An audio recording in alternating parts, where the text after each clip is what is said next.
Hello, ladies and gentlemen. We're going to go ahead and solve a couple quadratics today. I'm not going to actually graph them. I'm just going to find their x-intercepts. Sometimes we call that solving. I'm going to do that by either factoring or using the quadratic formula.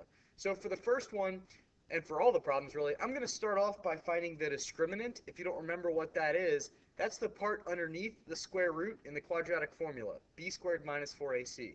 So I'm going to do 8 squared minus 4. A is -1 and C is -7. I would encourage you to type this in one step in your calculator and make sure that you use parentheses, 8 squared minus 4, -1, and -7. If you mess this part up, the rest is kind of going to be, you're going to be done. So, all right, I got 36. 36 is a perfect square because when you take the square root, you get a rational number. You don't get some really nasty decimal that goes on forever.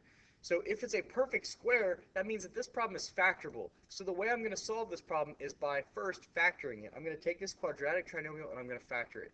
But when I see that negative in the front, what I would encourage you to do is factor that out. So I'm going to treat the GCF as if it were -1, and I'm going to change this to x squared minus 8x plus 7. And then I'm going to split the middle.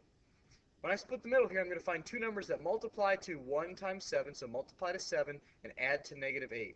So that's going to be -7 and -1. Those add to -8, and they multiply to +7. Now, that -1 is still out there, but it doesn't really affect what we're doing here. So I have x squared minus 7x. I'm going to find the GCF, x minus 7. And then the GCF on this side, since this is a minus sign, I'm going to bring the minus sign down and say factor out another -1, and I'm going to have x minus 7 here. So my factors are x minus 7, x minus 1, and then that original GCF of -1, so I'm not really changing this trinomial at all. Now, you can't just stop at factoring. You need to actually find the x-intercepts. What I mean is, I want to know when this equals 0. I want to know when the y value is 0. What x values could I plug in? Sometimes it's really easy, like in this problem, I could probably do it on my head, but I'm going to take each factor and set it equal to 0, and then I'll solve it. If this factor equals 0, then the whole thing goes to 0, so I just say, take this factor, set it equal to 0, and solve, and you're going to get x equals 7. So my first x-intercept is 7, 0. And the other one is, if I take this factor and set it equal to 0 and solve that, that's a one-step equation. I hope you can do that in your head.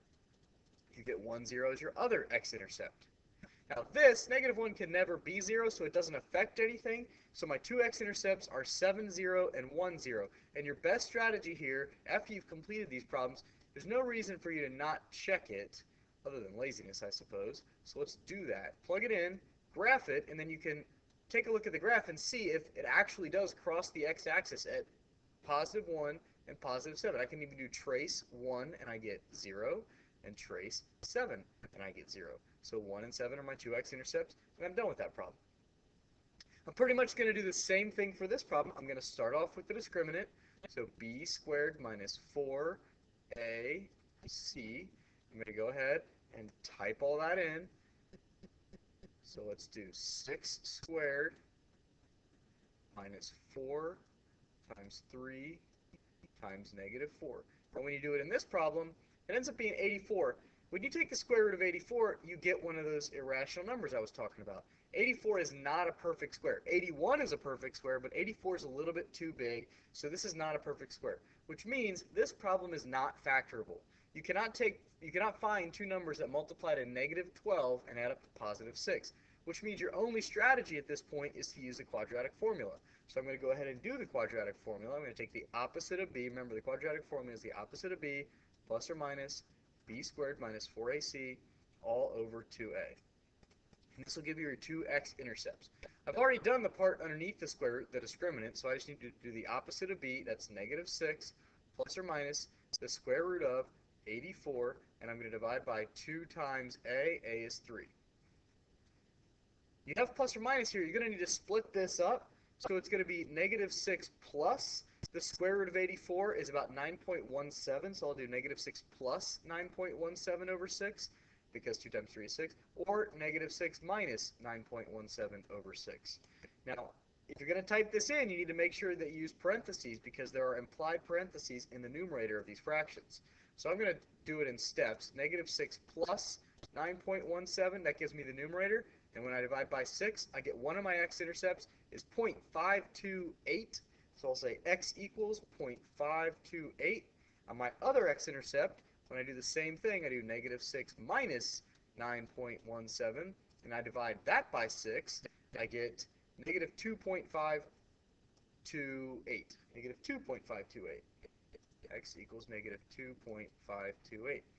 Again, there's no reason for you to not just type these in and see if they work. The fastest way to do that is to graph it. So 3x squared plus 6x minus 4, and then when you graph it, you should find your x-intercepts at negative 0.528.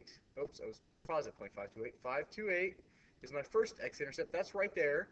And the other one is, when I do trace, negative 2.528. The more decimals you keep, the more accurate you will be. But if you'll notice, this is not quite 0, and that's because we rounded. Anytime you round, you create a little bit of error, but that's really close to 0, so I feel like we probably did it right. So you're going to have to either factor or use a quadratic formula, and your first step is the discriminant. So good luck.